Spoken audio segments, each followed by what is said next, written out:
नमस्कार, आप देख रहे हैं न्यूज स्टेट का डिजिटल प्लेटफॉर्म और आपके साथ मैं हूं प्रीति भारद्वाज। हम बात करने वाले हैं यूएस और ईरान युद्ध को लेकर। देखिए, अभी तक फिलहाल जो खबरें सामने आ रही है उससे यही स्पष्ट हो पाया है कि युद्ध अब खत्म होने के कगार पे है। राष्ट्रपति ट्रंप ने और पाकिस्तान के प्रधानमंत्री शहबाज शरीफ की ओर से ये कहा जा रहा है कि हस्ताक्षर हो चुके हैं, डील पर साइन किया जा चुका है, दोनों देशों के बीच में समझौता भी हो चुका है और 19 जून से स्ट्रेट ऑफ हार्मुज पे जो नाकेबंदी पिछले 2-3 महीने से जो चल रही है वो फिलहाल वो आखिरकार जाकर खत्म कर दी जाएगी और उसके बाद एक बार फिर से सामान्य रूप से स्ट्रेट ऑफ हार्मुज के जरिए जहाजों की आवाजाही शुरू हो सकती है। और देखिए, दूसरी तरफ ये भी आपको बता दें कि अभी तक 28 फरवरी से इस जो युद्ध की शुरुआत हुई थी उसके बाद पूरे विश्व की बात करें, कहीं ना कहीं प्रभाव जरूर पड़ा था। चूंकि ये एक ग्लोबल इशू के तौर पर इसलिए भी था क्योंकि स्ट्रेट ऑफ हार्मुज, जहां से आप समझिए कि लगभग दुनिया की एक तरीके से व्यापारिक जो हिस्सेदारी होती है, लगभग 60% हिस्सा जो है वो उसी स्ट्रेट ऑफ हार्मुज से होकर गुजरता है। चाहे कमर्शियल शिप्स हो या फिर जो भी एक्सपोर्ट इंपोर्ट का काम होता है, अधिकतर उसी रास्ते से होकर गुजरते हैं। और हमने देखा कि पूरे दुनिया भर में कितनी ज्यादा मारामारी शुरू हो गई थी और भारत भी इससे अछूता नहीं था। भारत में भी निश्चित तौर पर काफी ज्यादा प्रभाव पड़ भी रहा है और अभी भी आप कुछ जगहों पर देखिएगा जहां पर पेट्रोल के दाम को लेकर, गैस सिलेंडर्स को लेकर, चाहे वो घरेलू हो या फिर कमर्शियल सिलेंडर्स हो, से लेकर कितनी ज्यादा जद्दोजहद लोगों को करनी पड़ रही है। और इस बीच हमने देखा कि petrol, diesel, CNG, LPG, commercial, घरेलू सभी तरह के सिलेंडर्स हैं और जो भी ये ईंधन की कीमतें हैं वो अचानक से बढ़ गई। हालांकि अचानक से नहीं बढ़ाई गई, क्योंकि 4 साल पहले क्रूड ऑयल की जो कीमतें थी उसमें बदलाव हुआ था, तभी उस वक्त पेट्रोल डीजल के दाम बढ़े थे। और 4 साल बाद ये जो वैश्विक स्थिति बनी हुई है और उसके बाद दाम बढ़ने की स्थिति भी देखने को मिली। लेकिन चूंकि अब युद्ध समाप्त होने के कगार पे है तो जाहिर सी बात है कि राहत भी दुनिया को मिलने वाली है और भारत राहत लेने में भी अछूता नहीं रहने वाला है। आप सभी को याद होगा, चूंकि ये एक ग्लोबल इशू के तौर पर था और पूरी दुनिया इससे चिंतित थी कि आखिर युद्ध कब खत्म होगा, युद्ध कब रुकेगा और सामान्य रूप से वहां पर जहाजों की आवाजाही शुरू होगी और उसके बाद ये जो वैश्विक स्तर पर मारामारी देखने को मिल रही है वो भी कहीं ना कहीं कम हो सके। इस बीच हमने देखा कि भारत में कितने बड़े पैमाने पर तेल के दाम बढ़े, पेट्रोल डीजल के दाम लगभग 8 से 9 रुपए बढ़े, 3-3 रुपए करके पेट्रोल डीजल के दाम बढ़ाए गए। सीएनजी की भी कीमतों में इजाफा हुआ। कमर्शियल सिलेंडर में सबसे हाईएस्ट अगर बात करें तो 993 रुपए का इजाफा हो गया।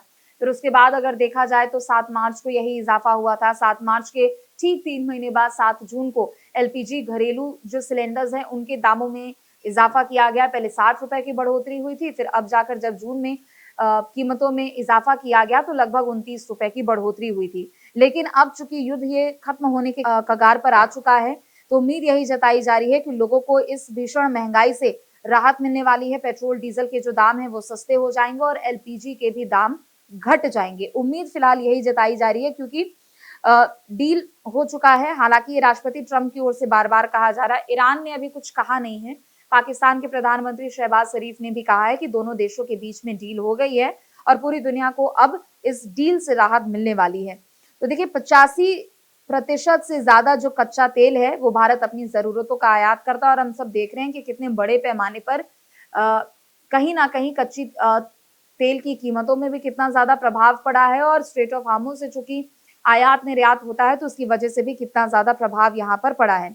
एलपीजी की सप्लाई भी बड़ी मात्रा में होती है तो जाहिर सी बात है कि अगर ये समझौता सफल होता है तो भारत को भी इससे सीधे तौर पर फायदा पहुंचने वाला है। चूंकि हमने देखा कि प्रधानमंत्री मोदी ने भी बीते दिन सऊदी अरब का दौरा किया था और उसके बाद हमने देखा कि कितनी ज्यादा यहाँ पर उम्मीदें लोगों को थी और लोगों को ये भी उम्मीद थी कि आने वाले समय में जब युद्ध समाप्त होगा या फिर अगर युद्ध बढ़ता है तो ऐसे में कहीं ना कहीं भारत के पास इमरजेंसी स्टॉक जरूर होगा। चूंकि प्रधानमंत्री मोदी ने सऊदी का दौरा किया था तो लोगों को उम्मीद भी यही थी।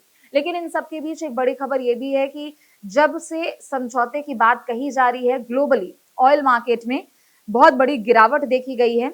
जैसे ही शांति समझौते की एक खबर सामने आई, ब्रेंट क्रूड 3% से ज्यादा टूटकर $84 प्रति बैरल पर पहुंच चुका है और कुछ जगहों पर नीचे भी पहुंच चुका है। देखिए, हमने देखा कि इससे पहले क्रूड ऑयल की जो कीमतें थी वो लगभग $70 प्रति बैरल के हिसाब से चल रही थी और अचानक से ग्लोबली अगर देखा जाए तो ऑयल मार्केट में कितना ज्यादा इसका प्रभाव पड़ा, ग्लोबली इसके पूरे दाम बढ़ गए और 100 से ज्यादा ऊपर ये पहुंच भी चुका था। लेकिन जैसे ही शांति समझौते की खबर सामने आई, तुरंत इसके दामों में यहाँ पर गिरावट देखी गई है। अमेरिकी WTI क्रूड अगर मार्केट की बात करें तो वहां पर भी 3.4% का गिरावट देखा गया है और लगभग $81.99 प्रति बैरल पर क्रूड ऑयल की जो कीमतें हैं वो आ चुकी है। लेकिन इस पूरे स्थिति को देखते हुए जो विशेषज्ञ हैं उनका कहना है कि ग्लोबल ऑयल सप्लाई इससे सामान्य जरूर हो सकती है और ऊर्जा क्षेत्र पर भी दबाव कम पड़ेगा, तो जाहिर सी बात है कि कीमतों में भी यहाँ पर गिरावट देखने को मिल सकती है। शेयर बाजार भी इससे अछूता नहीं रहा, क्योंकि जब से युद्ध की स्थिति यहाँ पर हमने देखी और युद्ध की खबरें जब से हमने देखी, लगातार शेयर मार्केट में भी काफी ज्यादा उतार चढ़ाव हो रहा था। शेयर मार्केट कई बार क्रैश भी हो रहा था, मार्केट खुलते ही धड़ाम हो जा रहा था। तो जाहिर सी बात है कि अब शेयर मार्केट में भी थोड़ी बहुत राहत देखने को मिल सकती है। चूंकि कच्चे तेल की कीमतों में गिरावट दर्ज की गई है, तो जाहिर सी बात है कि लोगों को इससे फायदा पहुंच रहा है। तो S&P 500 फ्यूचर्स में 0.8% की तेजी देखने को मिली है। बिटकॉइन 2.1 से बढ़ के $65,341 पर पहुंच गया, यानी 2.1% का उसमें एक तरीके से आप कह लीजिए कि राइज देखा गया है। एथेरियम की बात करें तो वो 3.1% उसमें बढ़ा है, जो कि $171 पर आ चुका है।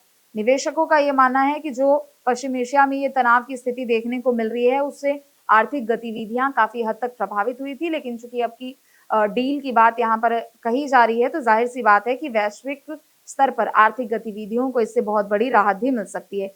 मुख्य बातें क्या क्या है समझौते की, ये भी आपको एक बार बता दे रहे हैं। चूंकि एक दूसरे पर हमला नहीं करने की शर्त तो सबसे पहले रखी गई है, लेकिन उसके अलावा स्ट्रेट ऑफ हॉर्मुज की जो नाकेबंदी है वो खत्म होगी और सामान्य रूप से आवाजाही एक बार फिर से कमर्शियल जहाजों की फिर से शुरू हो जाएगी। ईरान का जो परमाणु कार्यक्रम है उस पर कोई नई बातचीत शुरू हो सकती है, उम्मीद अभी यही है। ईरान का जो तेल निर्यात है उस पर कुछ प्रतिबंध जो लगाया गया था उसमें भी राहत मिल सकती है।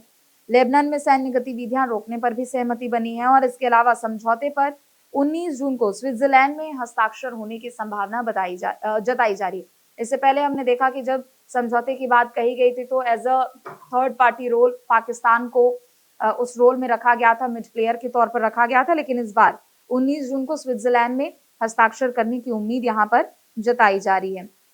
तो उम्मीद अब यही है, चूंकि शांति व्यवस्था कायम करने की स्थिति आ चुकी है, तो लोगों को भी यही उम्मीद है, शेयर मार्केट होल्डर्स को भी यही उम्मीद है, ऑयल कंपनियों को भी यही उम्मीद है कि जैसे ही स्ट्रेट ऑफ हॉर्मुज खुलता है, प्रतिबंध हटते हैं, तो जाहिर सी बात है कि पेट्रोल डीजल के दामों में यहाँ पर गिरावट देखी जाएगी और लोगों को बड़े पैमाने पर राहत मिल सकती है।